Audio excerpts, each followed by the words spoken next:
아멘. 귀한 찬양 감사합니다. 은혜 받았습니다. 이 시간 말씀에 집중하겠습니다. 하나님의 성령님, 우리 말씀 시간 가운데 임하여 주시옵소서. 기도하겠습니다.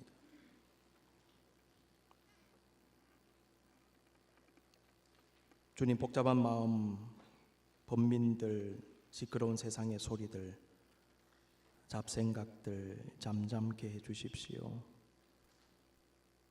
새해 첫 주일에 주시는 주의 말씀을 기다립니다.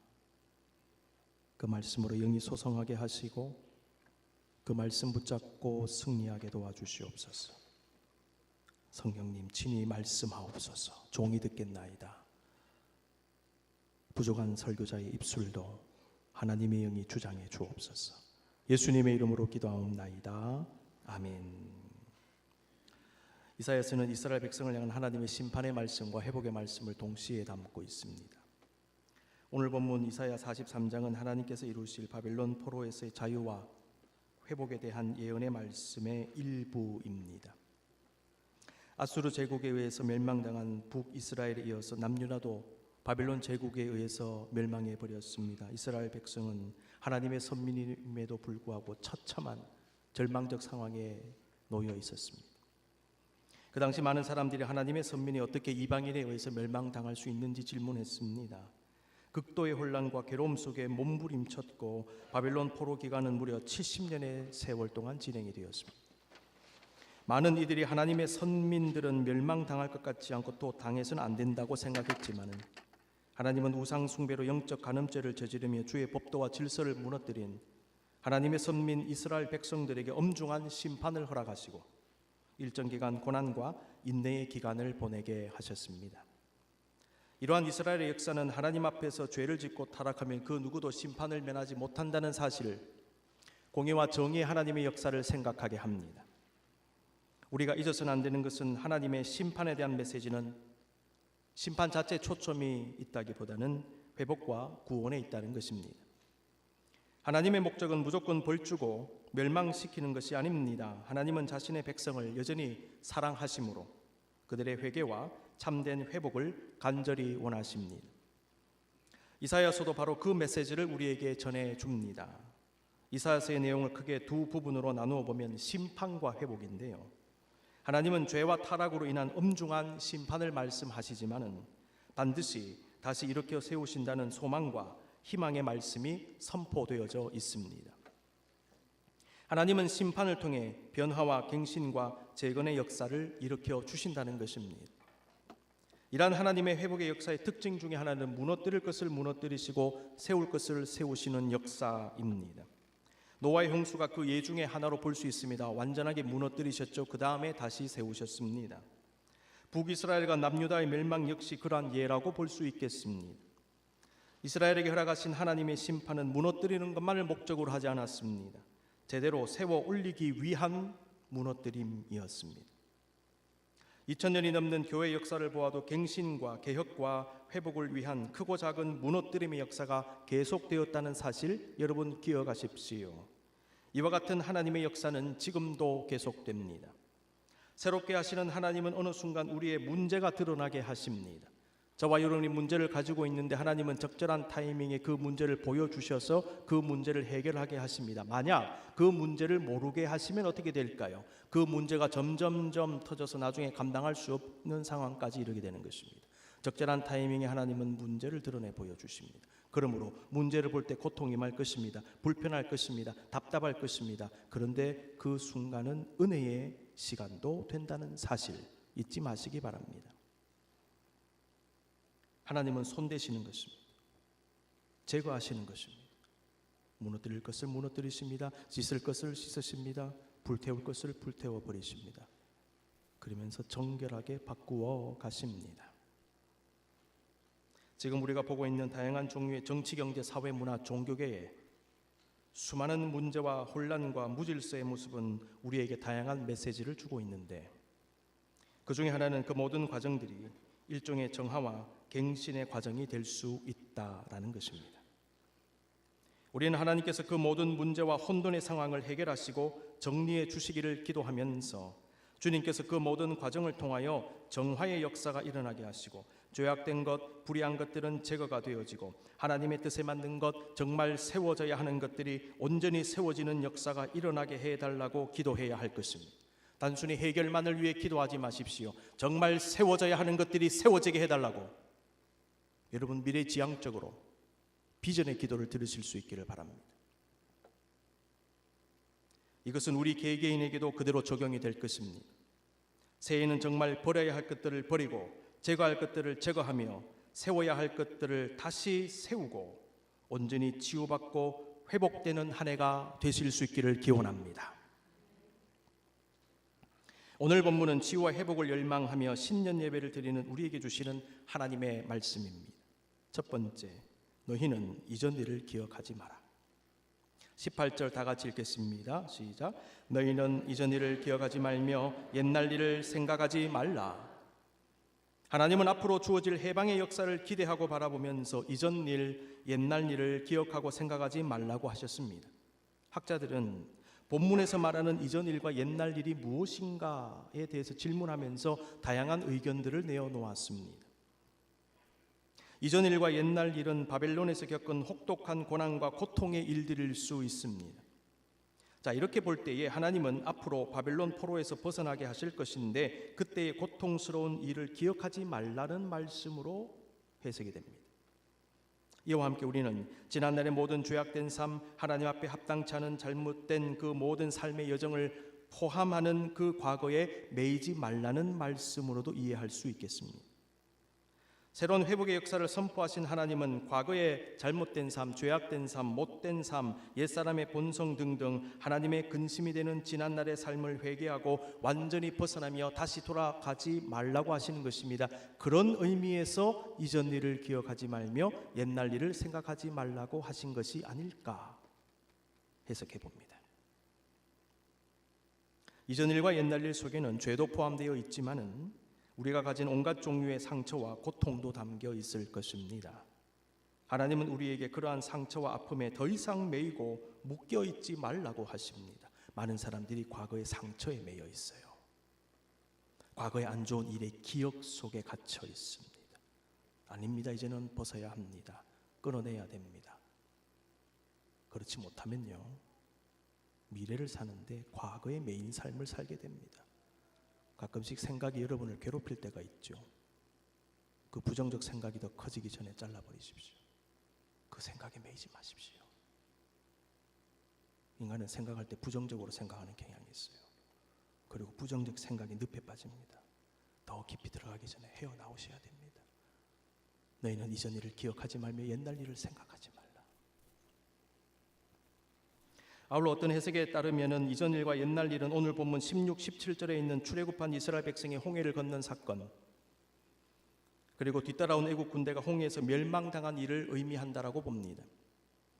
하나님은 오늘 본문에서 앞으로 일어날 하나님의 해방과 회복의 역사는 지난날 이스라엘 백성이 경험했던 출애굽의 역사와 홍해에서의 승리의 역사보다 더 큰 역사를 경험하게 될 것이다. 자, 이런 측면에서 이전 일을 기억하지 말며 옛날 일을 생각하지 말라고 하신 것이 아닌가 해석합니다. 오늘 본문을 보면서 이 세 가지 모두를 함께 묵상하면서 우리에게 적용해 보십시다. 과거를 살게 하셨고 오늘을 살게 하신 하나님은 우리에게 미래를 선물로 주시며 그 미래로 나아가게 하십니다. 이것은 분명한 하나님의 은혜입니다. 이 은혜를 주신 하나님은 우리에게 이전 일, 옛날 일 기억하고 생각하지 말고 어두운 과거를 잊어버리고 고난 많았던 그 어려운 과거의 삶, 그 상처를 이제 털어버리라고 말씀하십니다. 내가 너에게 새로운 것을 주겠다. 새로운 은혜를 주겠다. 그러니 과거에 좀 힘들었지만은 이제 다 털고 일어나라. 그 말씀이 아니겠습니까? 주님은 과거에 우리의 죄악을 더 이상 반복하지 말라고도 하십니다. 잘못된 습관에 더 이상 매이지 말라고 하십니다. 끊임없이 옛사람을 벗어버리라. 새 사람을 입으라 말씀하십니다. 하나님께서 허락하시는 은혜의 미래로 들어가는 사람, 언제나 새로운 믿음과 새로운 영성과 새로운 삶의 습관을 가져야 할 것입니다. 새로운 인격을 가져야 할 것입니다. 옛사람은 언제나 벗어버리고 새로운 영성과 새로운 인성을 가지고 나가야 할 것입니다. 우리는 영혼과 육체 간의 일신우일신을 몸으로 실천해야 합니다. 일신우일신 무엇입니까? 나날이 새롭고 또 날이 갈수록 새로워지다. 어제와 다른 오늘의 삶이 우리에게 필요한 것입니다. 언제나 새로워지는 삶, 새로워지는 우리의 말, 새로워지는 우리의 생각, 새로워지는 우리의 믿음의 삶이 되어야 할 것입니다. 하나님은 지난날 우리에게 형용할 수 없는 은혜를 주셨습니다. 그런데 그것에 그치지 않고 앞으로 더 큰 사랑, 더 새로운 은혜, 우리의 생각과 상상을 뛰어넘는 은총을 저와 여러분에게 반드시 주실 것입니다. 자, 이런 의미에서 오늘 본문은 이전에 받은 은혜를 잊어버리라는 말씀이 아니라 앞으로 주실 은혜는 이전에 주신 은혜보다 더 새롭고 더 클 것이니 기대감을 가지라는 말씀으로 받게 되는 것입니다.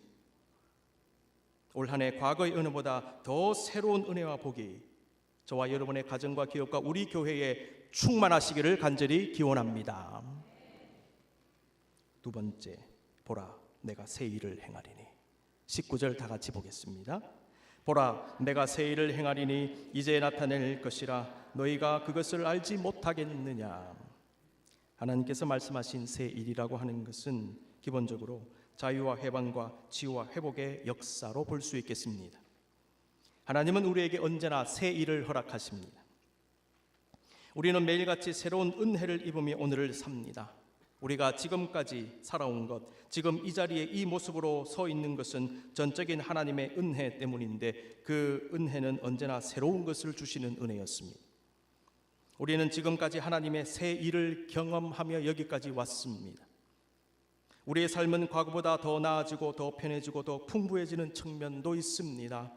동시에 여러분 생각하십시오. 우리 앞에 더 큰일이 벌어질 수 있고 더 복잡한 문제가 올 수 있고 더 악화되는 상황이 벌어질 수 있습니다. 기존 질환이 더 심해질 수도 있습니다. 전에는 없던 병이 갑자기 생기는 일도 경험할 수도 있을 것입니다.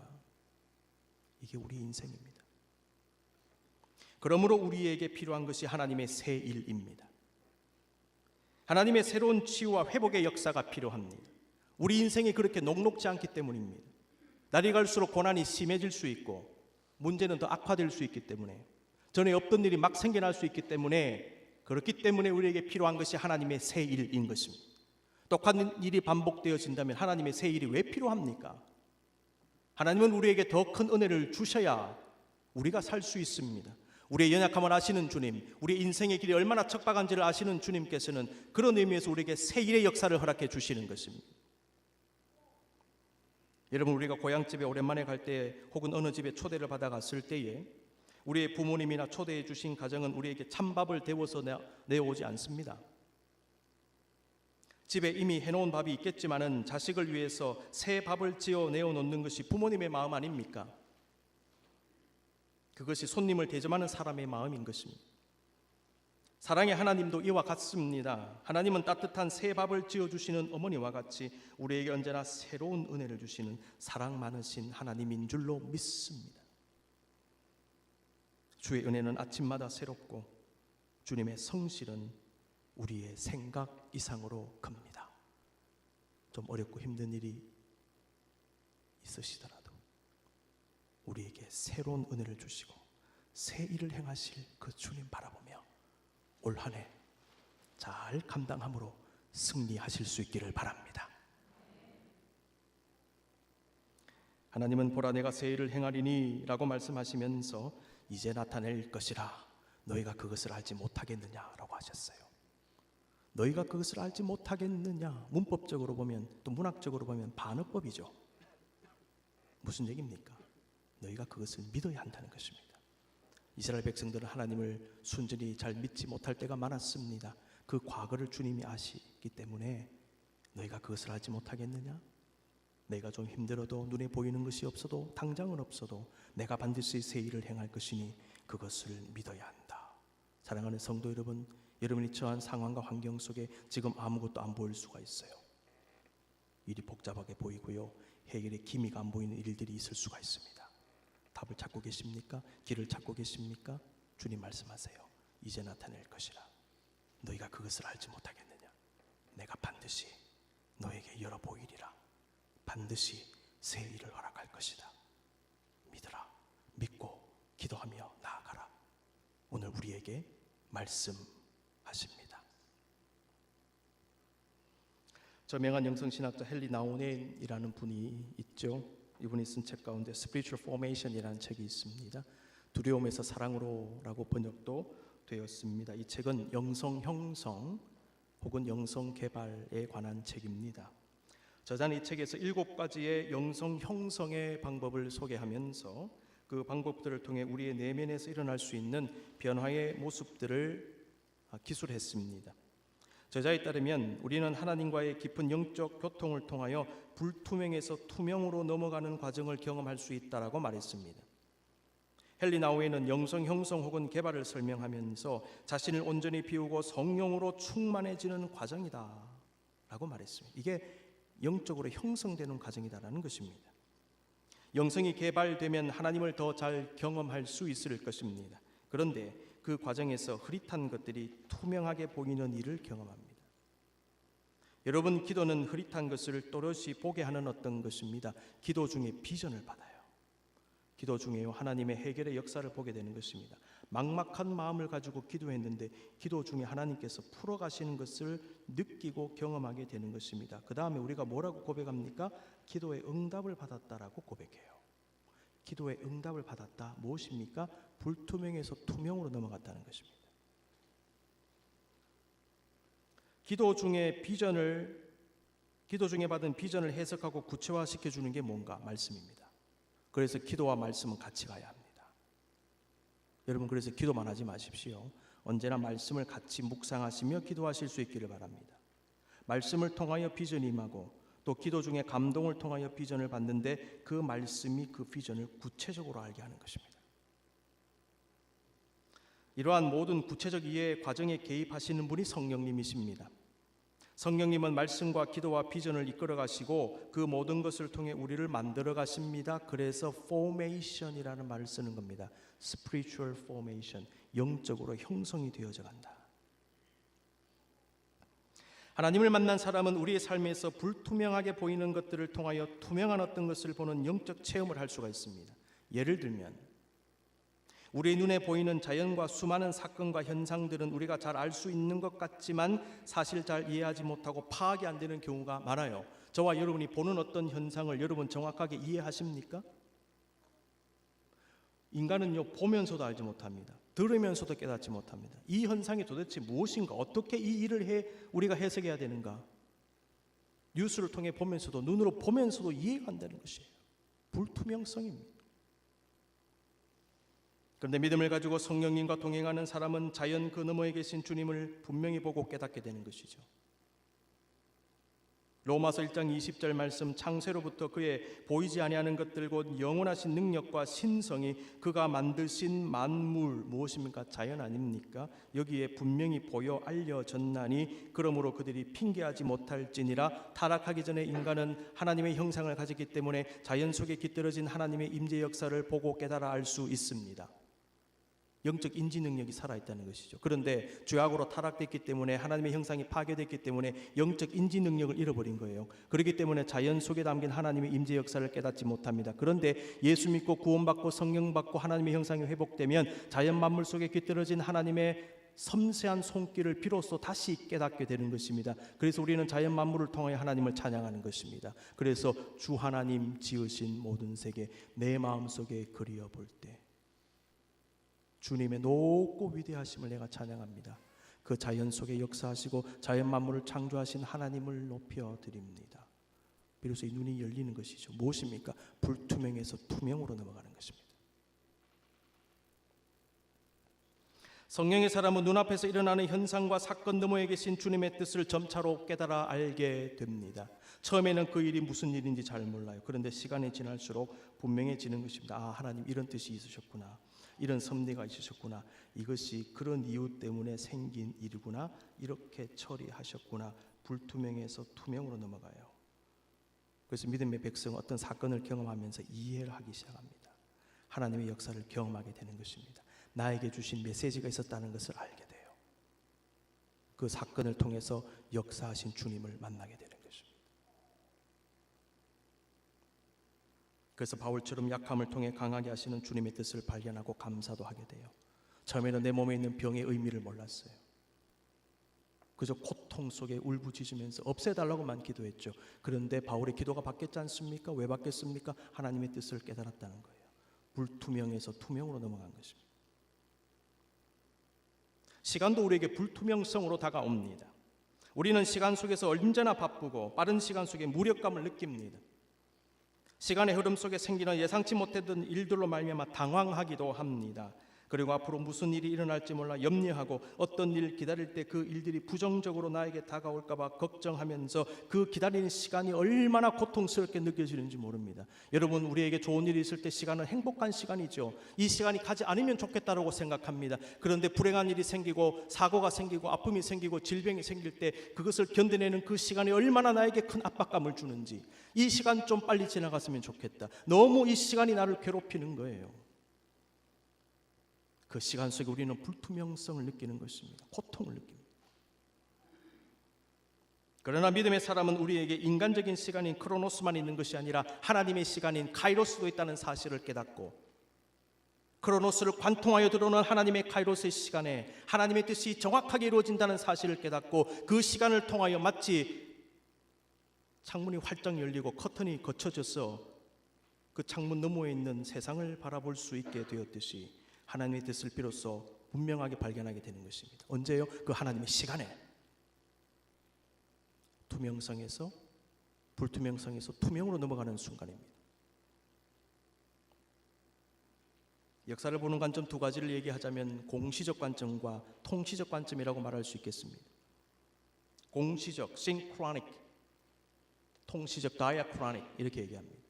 공시적 관점이라는 것은 그 현상 자체만 바라보는 것입니다. 근데 통시적 관점은 역사의 변천과 흐름을 같이 보는 것입니다. 지금 시대만 바라보는 것 공시적 관점입니다. 근데 시대를 과거부터 지금까지 쭉 관통해서 보는 방법 통시적 관점입니다.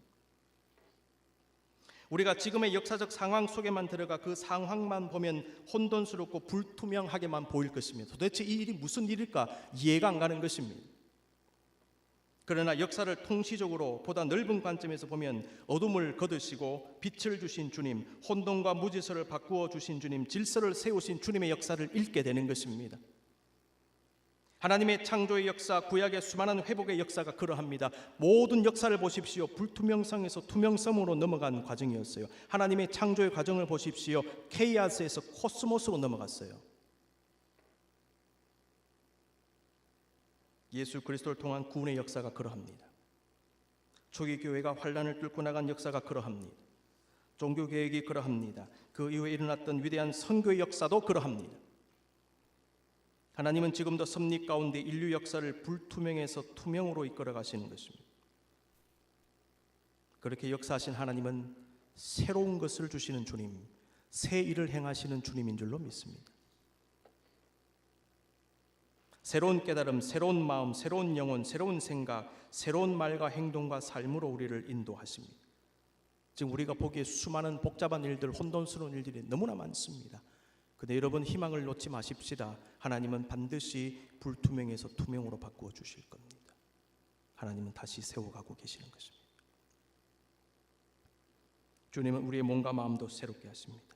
우리를 점점 더 주님께로 가까이 가게 하십니다. 주님께로 가까이 가면 갈수록 더 투명해질 겁니다. 이것이 바로 영성의 여정입니다. 그리고 우리는 마침내 가장 투명하고 가장 분명하게 얼굴과 얼굴을 마주 보는 것과 같이 주님을 대면할 날이 반드시 우리에게 임할 것입니다.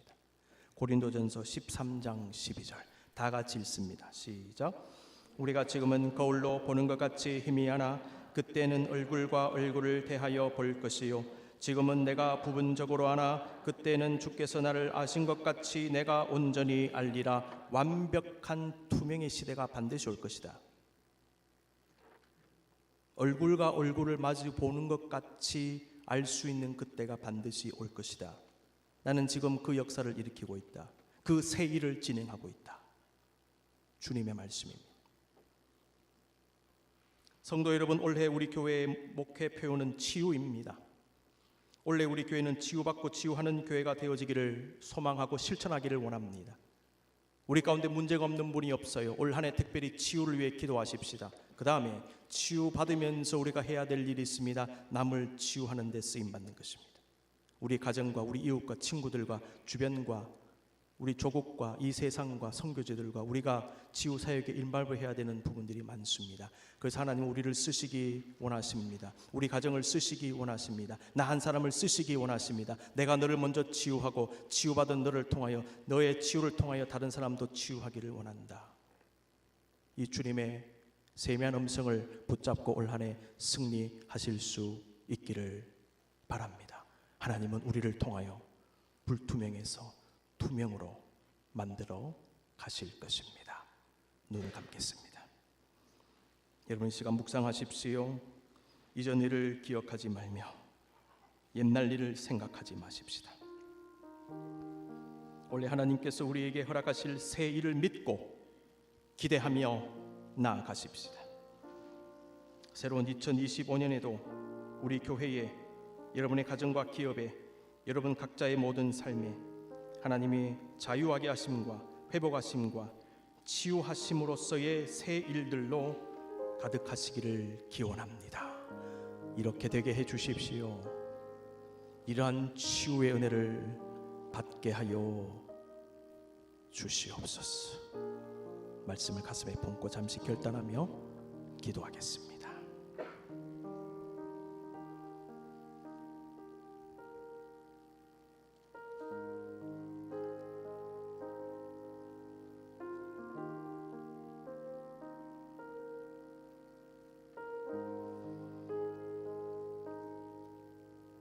우리를 새롭게 하실 주님, 치유하실 주님, 새 일을 행하실 주님, 이 시간 우리를 성찬의 자리로 불러주십니다. 나에게로 가까이 나오거라. 내가 너희에게 주는 내 몸과 피를 받으라. 나와 하나 되자 새로운 믿음으로 갱신하고 회개하고 결단하는 그 뜻을 우리에게 주신 그 하나님의 뜻을 생각하면서 이 시간 예수 나를 오라 하네 우리 찬송 부르면서 우리 성찬의 자리로 나아가겠습니다.